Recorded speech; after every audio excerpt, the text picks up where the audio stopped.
સ્વામી કીર્તનમાં ગાયું બધું હમણાં બોલ્યા, રાજ મારે દિન દિન દિવાળી રે. એટલે જેને નિષ્ઠા થઈ એને રોજ દિવાળી છે, રોજ દિવાળી.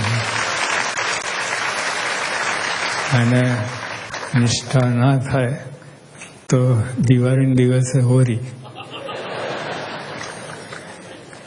એટલે આપણે બહુ ભાગ્યશાળી છીએ. શાસ્ત્રી મહારાજે બહુ કૃપા કરી, બહુ કૃપા કરી. આપણને નિષ્ઠા કરાવી દીધી. શાસ્ત્રીમાં પ્રગટ ના થયો તો આપણે ક્યાંય ગોથા ખાતા હતા. ગુણાતીતાન સ્વામી કહ્યું કે જ્યારે નિષ્ઠા થઈ એને સર્વે કાર્ય થઈ રહ્યું, અને કાંઈ કરવું બાકી નથી. બીજા સાધનો બધા છે એ આને ના પહોંચી વળે. અનંત સાધન કરે પણ નિષ્ઠા ના હોય એને કાંઈ કોઈ પ્રાપ્તિ નહીં. નિષ્ઠા હોય બધું ભયો. એટલે આપણને નિષ્ઠાવાળા સાથે બને ફાવે.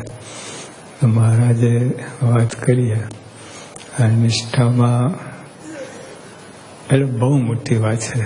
નિષ્ઠા થઈને એને કાંઈ બાકી રહે. મહારાજે કે નિષ્ઠા એકડો છે અને બીજા સાધન મીડા છે. મીડા ગમે એટલા લાખ મીડા કરીએ પણ એકડો ના હોય તો એનું સર્વર એક જ મીડું, લાખ મીડાનું ઇક્વલ ટુ એક જ મીડું. અને એકડો અંદર લાગે બસ 10, 100, 10,000, 10,000, લાખ એટલી રકમ થઈ જાય. શાસ્ત્રી મહારાજે ડંકો વગાડ્યો. ટૂંકમાં આપણા માટે બહુ મોટું કાર્ય કર્યું. હવે લાખોને આપણા આ માર્ગે ચડાવી દીધા, નિષ્ઠાવાન બનાવી દીધા. તે એમને આપણે શાસ્ત્રીમાં ધન્ય છે. યોગી બાપા અને પ્રમુખ સ્વામી મહારાજે આ તો બધું નિષ્ઠા થઈ ગઈ. પછી ખૂબ ડંકો વગાડી દીધો. પણ એટલે આપણે બધા સુખ્યા છે. આજે હવે રાજ મારે દિન દિન દિવાળી એનું સાર જ આ છે કે આ રોજ એની નિષ્ઠા થઈને રોજ દિવાળી. પણ એટલે એ બળમાં રહેવું. અને આપણે બહુ મોટી વાત થઈ ગઈ છે. કોઈને આ વાત હાથમાં આવી નથી. આપણા વાત આ હાથમાં આવી ગઈ છે. એટલે આ થાય છે અંદરનો દીવો પ્રગટે.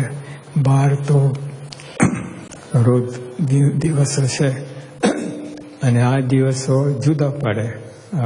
લાઈટ કરીએ, આ બધું કરીએ તો 5 દિવસ જુદા પડે બીજા દિવસો કરતાં. આટલું જ. પણ અંતરમાં જ્વારું કરવું એ તો, અને એના માટે એક મોટી કલમ છે, બહુ મોટી કલમ. કઈ વિઘ્ન કરતા